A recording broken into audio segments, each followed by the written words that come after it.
Picture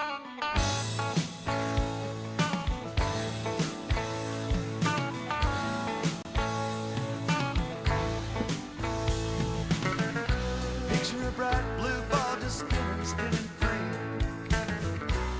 dizzy with eternity, painted with the skin of sky. Hello, and welcome into a special episode of Hot Wax. I am your faithful servant and host, Kurt Finn of Kurt Finn Music. A closer look reveals the human race. Full of hope, full of grace is the human face. But afraid, we may lay our home to waste. Well, on this episode of Hot Wax, I have a special guest with me. We're going to be discussing one of the most influential musicians in music. Of course, I'm talking about some called him Ace, some called him Chief, some called him Wolf, some just called him Weird. But of course, we're talking about Bobby Weir of the Grateful Dead, Robert Hall Weir, who just passed on Saturday at the age of 78 years old.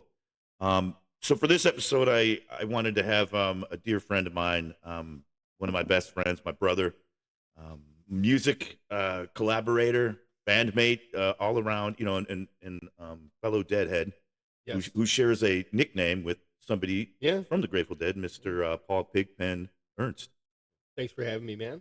No problem. Yeah. I didn't expect to be doing this one. No. I mean, this soon. No. This soon. I just had, called you and said something about, hey, we were just, together for your birthday, listening to Dead and Company saying, hey, this summer we're definitely going to, hit some shows. Yeah. Yeah.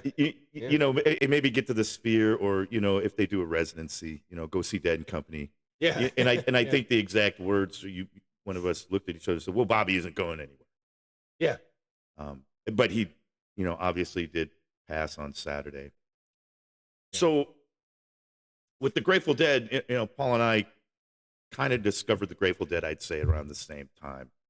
When we met, I think we were listening to, Mostly metal, Metallica, and Yeah. just a little more Sabbath, Yeah. Zeppelin, Yeah. Dead Kennedys, Yeah. stuff like I've always- that. Yeah. But Yeah, sure. and then, as you start picking up albums, and I think the Rite of Passage, one of the first albums that you get as your introductory to the Dead around Yeah. our age was Skeletons from the Closet, and Yeah. I'd got that tape, and I Yeah. tried to put it into your cassette player. Yeah. Get your hippie shit out of here. Yeah, Yeah. No, but it turned into something that it's more than just music. That's for sure. It's you learn something as you're discovering the song, and like you're saying, you're everybody pretty much the quintessential beginning is Skeleton. right. Well, you have those staples. I think Love Light, Mm-hmm. Saint Stephen, Saint Stephen, right? yes. One of your favorites. Yeah, one of my favorites. Obviously we were discovering this at 14, 15 years old, and in high school I'd be singing Saint Stephen down the hallway.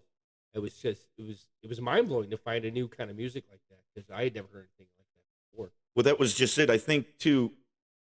There was a different way of feeling too, right? Yeah. Because we kind of had macho bravado. Oh, absolutely. And something, you know what I'm saying? And I think, the Grateful Dead humblizes you. It does. It brings does. you to a more, human level. Okay, I was thinking about this the other day because I consider us to be Deadheads, Oh, I would say so. and many people, which is in my mind different. We were different from hippies, because the Yes. Deadhead, I hate to tell you, a Deadhead can come in. Could be a conservative Republican, man. The Deadhead could be, could be a liberal. Anybody could be a Deadhead. It wasn't, Yeah. you'd go to a show and you would see many walks of life that the Grateful Dead reached. You didn't necessarily have to believe in peace, love, dope, and sell grilled cheese in the parking lot Yeah. to dig the music. Right. But you know what I'm saying? It was there Oh, for yeah. everybody. It didn't. The Yeah. Grateful Dead never segregated. No, their no. listeners. It's again, like I said, it's more than just the music. It was something that would transcend. I mean, it's, and I know a lot of people complain about like, oh, the songs are so long. Well, the space is where that is. That's where it's just like in any form of art. It's up to you to interpret it. Right. And there was enough colors there that anybody could paint anything they needed or wanted, or and I think that's the real value of that space. Right. Is that's the time for you to just fall into it and reflect off of it. Right. Well, Yeah. and as a young musician, I'll tell you, because we were writing songs even back then. Oh yeah. But the one thing that the Grateful Dead kind of taught me, and they're playing, not just, listening to Bobby's rhythm guitar is incredible. It was otherworldly. And of course, Jerry and Phil and Bobby and Mickey, and Pig, those Yeah. early, the way that they gelled, it was the first time in my life, and I was taking music lessons, and I was trying to play, like Jimmy fucking Page or, Yeah. Tony Iommi or Kirk Hammett or Yeah. some shit like Yeah. that. And it was, like the first time I thought, anything is possible, with music. Yeah. And it's kind of where, I think we started writing a lot more, Oh yeah. more, lyrics that were, because we were, even in the Mississippi String, Yeah. so influenced by the Oh, Grateful Dead. Absolutely. Absolutely. Absolutely. I mean, when we're doing our the research evenings, you know what I'm saying? There would be a lot of space for that because again, that just lets you it spawns creativity. Right. It gives you the again, it's just a place to explore, and that's that was something again that thankfully it's still happening now. Right. I think I think that Well, you look at, when, John Boy's doing a good job. right. Well, when the Dead, in 1995, of course, at Soldiers Field, the boys play their last show together as the Grateful Dead. Yes, we were there. We were there. Tickets on the wall somewhere around here, somewhere. The ticket stub is down there, actually. And you kind of sense that we were just talking about in the garage when I was just watching Dead 60. I kind of got that same feeling, like, what's going on with Bob? There's something up, but I just didn't realize it. But after the Grateful Dead, Bob Weir had Rat Dog. Mm-hmm. He had the other ones. Yep. And then during the Dead, he had the band Kingfish, and then he did Bobby and the Midnights. But outside the Dead, it was Further, the Dead, Yeah, the yeah. other ones, and I saw all those iterations. I'd seen a lot of Grateful Dead shows. I got to in '94 and '95. I got the opportunity, to get on the bus and do Yeah. quite a bit of shows. Yes, you did. So we're more the Vince Welnick, Bruce Hornsby era where we were starting to see them. It really wasn't the Brent Midland stuff. Mm-hmm. So it was really the weird Bobby era, Yeah. with the pink guitars. Yeah, yeah. And it was really cool how, Bobby kind of transitioned. All of a sudden, Bobby comes out, he's starting to be a little bit more grizzly looking with the Yeah. beard, Mhm. and then I stopped seeing Dead shows after Jerry passed, and I went to a Rat Dog show, and I had known a guy in Arizona. His name was Soda. I don't remember Soda. He lived in that apartment, the I hippie think I with, do. Yeah. but we had seen each other at shows, and it's funny. I moved to Arizona, and he's in the same apartment complex, and we're like, "Holy crap, you were in the Daisy Family!" All this, Yeah. and I'm like, "Yeah, no shit, yeah, More we influences of the Dead. Yeah. yeah." And so he's like, "You're coming to Rat Dog with me," and I'm like, "Man, I'm not into that shit." You know what I mean? Yeah. I'm done listening to that stuff. Jerry's gone, and I'm trying to start the Iggy and the Stooges again. I'm trying to. But I went to the Rat Dog show, and I realized, it had me back right in the fold. And then, like we talk about all these other bands, but what they were able to do with Dead and Company, also with John Bo taking the seat, it kind of Right. gave us a little bit more time with the music with Bob. Yeah. Yeah. Which was, we're so grateful for that. I mean, yeah. I when I the first Dead and Company I went to, I didn't even go into the show. I went there and I'm walking up, and it's not the lot that I remember, right? Because the last show I'd been to was the last show. Right. So this is years later, and I'm walking up, and in the loudspeakers, you can't hang out in the parking lot. Blah, blah, blah, blah. It's like, fun, don't dance. You can't, Right. And I just started getting a really bad vibe, and I'd never seen him with them yet. So Right. I was trying to, I didn't know what I wanted. So I just went and found a kid and sold him my tickets for some acid and said, "Fuck it, I'm out of here." Yeah. Well, and it's funny that show. Kimberly was like, "Hey, we've got to go to a show together," and I was like, "I'm not going to see the Dead with John fucking Mayer." Yeah, right. What world do you live in, man? That none of this is good. That this has gone terribly wrong. Yeah.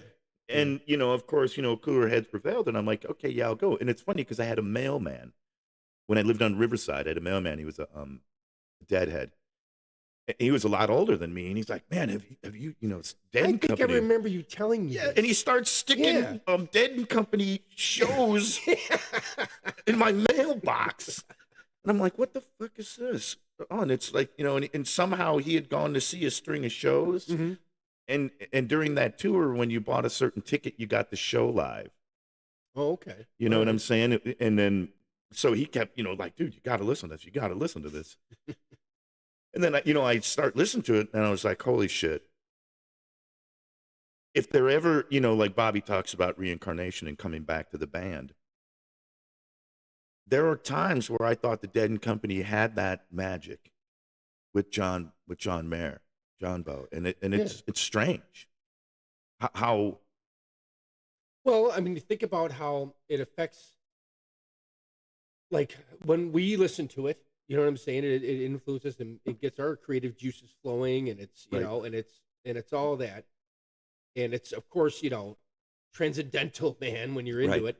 So now picture yourself now standing next to Bobby, Right, and the songs, and you're standing next to Bobby, right, and it's like, all right, well, let's do it. right. I mean, if there's ever a better conduit, right, for Jerry to play, that would have been it. It sure seemed, and it would have been it. He's got the skills, he's got the soul, man. He's got it, dude. So, I mean, the sound, yeah, but also mixing his own in. Now I know a lot of the older heads, turned up their nose with this and scoffed at it, like that isn't the Dead. It's nobody can fill Jerry's shoes, this and that, the other. He and didn't have to fill Jerry's he didn't shoes. have to, and you know what? Shame on they missed out because for 9 years, they really kept the torch going. Absolutely.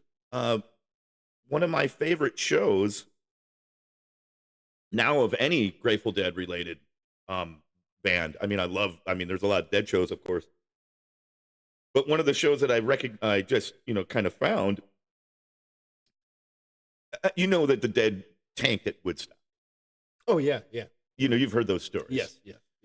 So, the Dead and Company go back, and they've got O'Teal, and they've got Chimeni, and they've got Billy and Mickey and John Bo and Bobby, and they go back on the exact same day as Woodstock was, and Bethel Woods.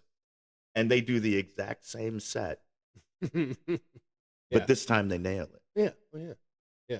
They're nowhere near as fucked up, right? I think he even got a.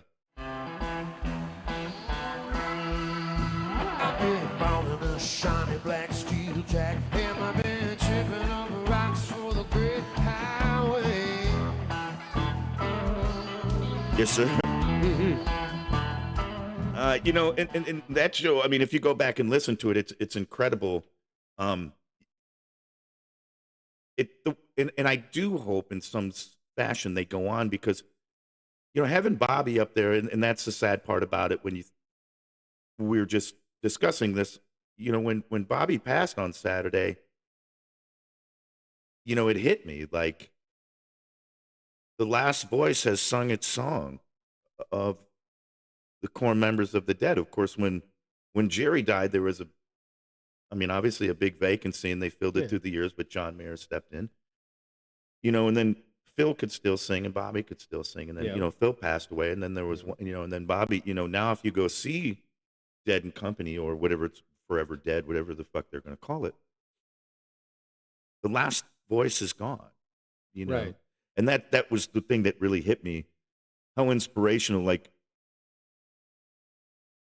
Bob Weir was, being adopted, getting into the band at an early age, I think Yeah. 16, 17. Yeah. Yeah. And they were what, Mother McCree's Uptown Jug Band, Yeah. something like that. But that music Yeah. influenced us, though, Absolutely. at Americana. Yeah. Americana. I mean, if there was any other, no, I would just say it's one Well, I would. of. Excuse me. Yeah. I would also say they're one of the. Okay, so the Beatles were Yeah. Right, Of right. course. Kiss, Yeah. fucking huge. The Beatles. Not to get sidetracked. Do you remember? They used to do Breakfast with the Beatles. Yeah. Yeah. Neil and Gina loved that. Yeah. So we would drive there every Sunday. Wherever they were, we'd drive to the coffee shop. They just So yeah, they were huge. Paul McCartney just said something about him and Bob jamming, but the Beatles were huge. Kiss, I mean, Yeah. even Madonna, Michael Jackson, Elvis, on and on and on. Right. But there's never been a phenomenon Oh, absolutely not. like the Grateful Dead. 150,000 some odd people showing up every night, Yeah. traveling with this band, Right. like a traveling Woodstock. Yeah. A place where you belonged in some way, no matter who you were. Right. And it was the first. It was the original. It was, and you've seen bands try to do that. Like they try to manufacture that. Right. Like Fish did that or whatever. I guess I don't know. It just became a thing to Right. do or whatever. But it was just, I mean, it was spontaneous with the Dead, and it was, it definitely set them apart from everything else. There was nothing like it. Well, it was almost a religious phenomenon Yeah. in a certain way. Yeah. Oh yeah. Absolutely. It was. I need a miracle. Yeah. You know. Okay, so that's one of my favorite Bobby tunes. I Need a Miracle and Feels Like Oh, a yeah. Stranger. Yeah. Every show that Paul's ever been with to me, he knows that I want a stranger opener. Oh yeah. Because Yeah. I know when they open up with Feels Like a Stranger, Yeah. this night's going to be interesting. So Oh. we always, and that was the fun thing about, obviously everyone knows Grateful Dead shows, Dead Company shows, Further, whatever iteration they called it. All the shows were different, all the versions, you know what I mean? It was, Mhm. it always kept you on your toes year to year. Yeah. But if you had to pick your favorite Grateful Dead album, what would it be? Well, I think you know the answer. You want to? I'm sorry, I got a statement. It's Europe '72, which Yeah. when we were talking about earlier about the graduation through the albums, you start with your Skeletons, and then you get your American Dream. No, American yeah, Beauty. American Beauty. Sorry. And so anyway, through your graduations, once you get to Europe '72, then you're hearing the perfect live recordings, and there's just those are the ones that are forever. You know what I'm saying? I mean, Right. And it's live. That's the most wonderful thing about it. Well, if I would pick my favorite, and Europe '72 was right there with this one. I love American Beauty and I love Working Man's Dead, but Yeah. but to me it was Live Dead, Mhm. with the Dark Star, Saint Stephen, the 11. Oh, yeah. That was along with Europe '72, because that's when we started getting the Skulls and Roses album. Yeah. With like Bertha and the Mhm. other one and Yeah. drums and all that. Oh, That was one that we listened to, man. and Mama Yeah. Tried. Yeah.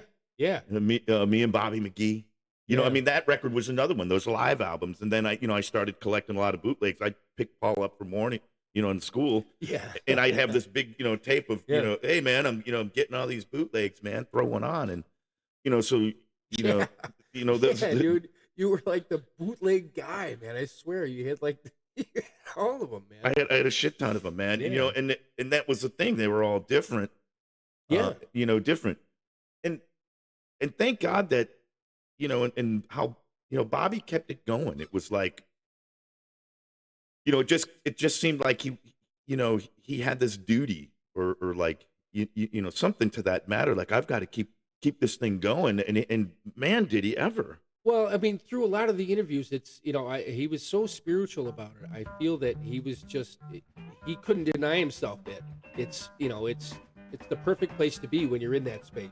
When you're playing. I mean, as as I know, when you hit that thing and it's everybody is in the band is all on the same wavelength, and Right. everybody just kind of floats a little bit out of their body, and it's automatic. Right. Everything's just going. That's he just wanted to stay there. Well, and get high off.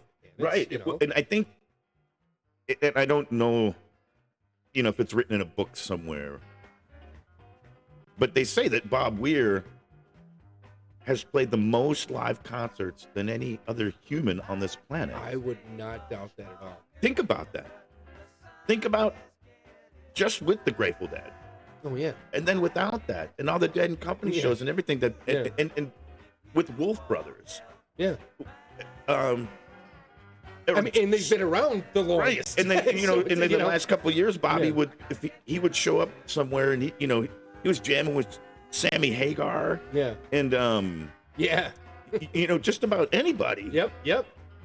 So, you'd figure that guy's been on stage more than anybody. People that I never even imagined that he would have it until he passed, and I started seeing all these clips that I'd never seen before. I was like, wow.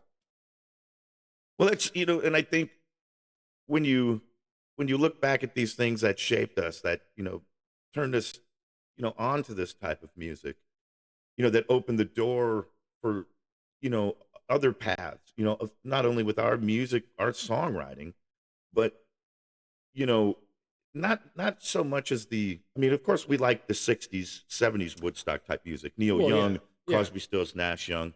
Well, that's where we could still hang on to our little louder, heavier, music without having to feel like we're, turning like we're traders to metal and we're hippies now, well, Neil Young had, a heavier edge, Oh, that's what I'm saying. Absolutely. And that was, but moving it into, modern time, still sitting here, having just, not so long ago seen, Dead and Company, and thinking, wow, this music is still hammering. It was still worth something. But looking back on all the years that this music has been the soundtrack, the Grateful Dead, Dead and Company, all these, Jerry Garcia band, all these things were just like the soundtrack. It's so many gatherings. Even if you weren't going to the concerts, but just going over to somebody's house, having a beer, and the Dead's on, or like before we would jam, we'd have a couple beers and the Dead would be playing on the record box, and then we'd get into the, after listening to the Dead, but just how influential, and it still amazed me on how Bobby could keep this bus on the road that long. And it just blows my mind. The only thing I didn't like that they ever did is they played with Trey. And no offense, I'm not a huge Fish person, but I'm just not a big Trey guy, and that sound didn't work for me. I was really glad that Bob Weir came into the band because that didn't do it for me with the Fish. And I didn't make it to that show, but you'll remember it was the Dead 50. And they went back to Soldier Field. And I didn't go because the Mississippi Stranglers were playing at a campground. Because, see, now the show was in Chicago, but they had, like, little campgrounds, and they had buses that would take you there. Right. And then take you back. And we were one of the bands that played, at the campground. And then they, broadcast it. If you didn't have a ticket, they had it playing live, and shit, so you could see it at the campground. And, part of me wishes I was in there, at the show. But then, they started Dead Company right after that. And boy, did I see some great shows. I just remembered I went to a show once. You weren't, I don't know where you were living at the time. But I went to Soldiers Field one time, and I had ingested some fun stuff. and I needed to take a walk. So I'm out in Soldier Field. I'm walking down the hallway, and I'm just kind of like walking right on the wall. And then I bump up into somebody, man. And it's Ryan Grate, who I hadn't seen in years, doing the exact same thing I was doing. Yeah. You know? One of our childhood friends that, we grew up with that was as much in the dead as anybody ever could have been. I mean, oh my goodness. 100%. And he had the best shirts, man. He did. Ryan had the best tie-dyes. He did. And he was collecting just as much as I was. I mean, we were, God, we were buying so much of it, and somehow, some way, Ryan had like an endless supply of cash or something because he always, every day he had a new Dead shirt or a new album, but he had a great stereo system. So listening to a lot of those albums over there, Live Dead and Two from the Vault were the albums that really kind of changed the way I looked at music and I looked at life. After I heard Saint Stephen the 11, Dark Star, that whole Dark Star, Saint Stephen 11, that whole madness. I was like, Oxomoxa. Yeah, that's the one that, Ryan was such a nut. And then some of the great Bobby songs, you think like we're talking about I Need a Miracle, New Minglewood Blues, Looks Like Rain, Throwing Stones. You know what song I like, man? And I don't care who says what, but Hell in a Bucket. Oh, Hell in a Bucket. I mean, come on, man. As a matter of fact, the last time they played Alpine, they opened up with Hell in a Bucket, and I thought my face was going to melt. I bet. Just from the first song. I didn't mind that album, man. Well, they had Throwing Stones. Throwing Stones, which they had radio play. Which was really cool. That was just a great influence. It was an amazing, for me, an amazing time. I guess still is an amazing time to have been alive at some point in time where the Grateful Dead or somebody from the Grateful Dead was playing live music still. Yeah, that you could still go see. And turning you on to the damn thing. And and when you're so you wait. I didn't travel much, working as I did. So when the Dead would come to town or close enough for me to go see in Wisconsin or whatever, once you get it, you miss it so much, man. Once you get in, right, and then you see the entire, stadium filled with people, and then they're all dancing and juking and everything's just going perfect. You take a deep breath and you're like, man, this feels like home. Well, it was kind of cool because, I remember, feeling like, man, you got no place. And then you go to a Dead show and it's like, wow, I belong right here. Yeah. This is, a cool place to be where anything goes, where you can actually, dare I say, be free. Oh, no. You know what I mean? And live free and kind of live the life that most people thought you were meant to live, happiness. And obviously we know that's not sustainable financially, but as a young hippie, you're thinking, hey, I could do this forever. I mean, selling stuff in the lot, which I did, giving away grilled cheeses, all the insane, everything that I did doing that was just amazing. And, I wouldn't change it. I mean, it was a very odd time of my life. But the cool thing about it was going back as an adult, having, not being that young man anymore, and going back and knowing that the feeling was still there. It was still the same enlightenment. It was like the first time I went back in the portal to a Dead and Company show. Oh yeah. Immediately, it just went into my ears and went into my chest, and I felt like a helium balloon, and it was there, and I was looking at people going, well, you've never seen the Dead. Well, yes, I have seen the fucking Dead. You know what I mean? And in some cases, unfortunately for the Dead that we saw in the 90s, let me tell you, sometimes Dead and Company was better. Well, yeah, but They had a, yeah. but still, it was so amazing to know that the feeling was still there, and the music was able to lift me and lift everybody up. I mean, you would just see it around you, and that Yeah. that takes a lot to get that done. So, yeah, it is. And It is. Bobby, I think that was just one of like he just recently been The talking. rocker. That's what we used to call Yeah, him. the Rocky, Yeah, the rock yeah, star, yeah, yeah. The rock star the rock Bobby. star, man. Yeah. Remember this one? Oh, maybe. Listen to that rhythm. Bill. Fuck.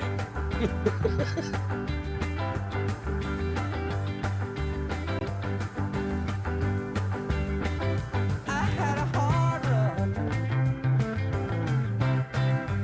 running from your window. Now, isn't that the shit? Oh, You know what I mean? When you running. that was just the stuff, and sitting here today and talking about it with you, man, it's pretty amazing to realize how many friendships and how many experiences and how many times because of this music our life has been interwoven with something amazing. Yeah. You know what I mean? Well, and certainly magical. Because I tell you, there's even to this day, if I ever need a pickup, if I need to start remembering that there's more to me than in this world, and and don't sweat the small stuff. It's all small stuff, Right. that kind of thing, man. Pop in the dead, and I just instantly feel better. There's Right. hope in the music, and then that I think is the real gift. I agree. You know? And the other thing I loved, Bob Weir, his, early on, he was really influenced by like cowboy music, but like Yeah, those Bobby yeah. Weir cowboy songs, Mexicali Oh, blues, oh, you know just what I epic, mean? yeah, Y- yeah. And Yeah. even like Jack Straw, I mean, Yeah. but you think of Mexicali blues and stuff like that, or El Paso, right? Oh, I yeah, mean, he yeah. didn't write that, but I mean, No, these were these yeah. cowboy songs that he loved. Right. His last album, I don't know but there was a studio album he came out with recently called Blue Mountain, I think it was. Oh, I can't believe yeah. The acoustic album. Man, when that came out, It is so beautiful. I must have played that, all day, every day. It was just, it was extensive. I would just have that in the background. Uh, and it's haunting. Oh, it's like Leonard Cohen's like last Black album or whatever he did. Remember that one? Oh yeah. Yeah. So it's so that when that came out, it was just like I said, just haunting. Not necessarily dark. I mean, obviously, it was still very positive, but it was, I don't know. Yeah, there you go. That Yeah, it's powerful. It's a very powerful album, I think. This is amazing. Yeah. yeah, it was. You even feel a little I Jerry. was born up in the mountains, And it's so much fun to sing, man. You like cleaning your house or something, man. Oh, I felt this thing. raised up in a desert town, and I never saw the ocean till I was close to your age now. Oh, Shenandoah, I long to see you. Sounds like the Stranglers. Hey, hey, Definitely influenced all the way. Yeah. That just some of the most beautiful things I've ever heard on Yeah. that album. So I guess this is a good way to say bon voyage to one of our influential cosmic rangers. Yeah, I would consider in my pantheon, he's considered a rock god. He's one of those that are just a complete original, powerful, cosmic man. You can't even imagine where this comes from, Right. And unfortunately, not playing with us anymore. He's playing with Bowie. It's funny that he Jerry, died on the same day as David Bowie. Oh, really? Yeah, I did not know that. yeah, No kidding. yeah. yeah, that I'm like, wow, David Bowie and Bob Weir died on the same fucking day. That's pretty damn cool, man. Um,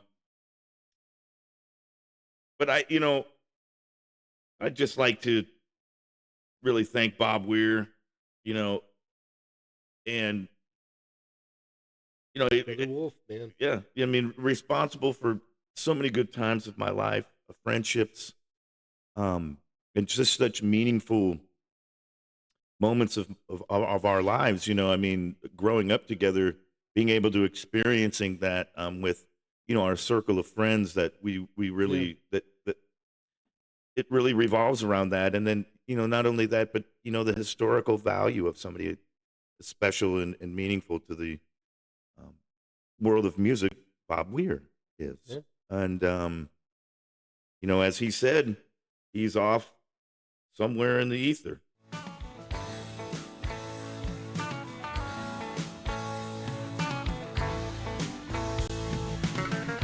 Picture a bright blue ball just spinning free. So that being said, I want to thank you, Paul, for coming to join me on this Absolutely. special tribute to Bob Weir. Just somebody so influential. My absolute pleasure. It's it's been great talking to you, man, about it.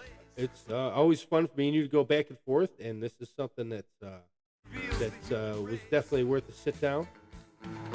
Full of hope, full of grace is the human face. Well, when I wanted to do this, I definitely wanted to do it with somebody I could share the moments with and the time that we spent with the music, and not only for us, but for a human race that sure could use this type of music right now. Yeah. And Bobby was a true fighter for civil rights and equal rights and justice. Absolutely. Yeah. So not only did we lose a great musician, but we also lost a great humanitarian that fought for people's freedoms, in all walks of life here on this planet. A voice for the sane. That's true. So thanks, guys, for tuning in. We'll see you sometime next year with maybe some more hot wax or guest spots. But Paul, love you, brother, man. Love you too, man. It's forever dead, man. You know it. And we're gonna let Bobby play us out here. Thanks for tuning in, everybody, and rest in paradise wherever you've gone to, Ace. We'll miss you, Bobby. Amen, Bobby. But take care, everyone. Rock out alley, rope them bones. Need that cash to feed that Jones. And the politicians throwing stones, singing ashes, ashes, all fall down. Ashes, ashes, all fall down.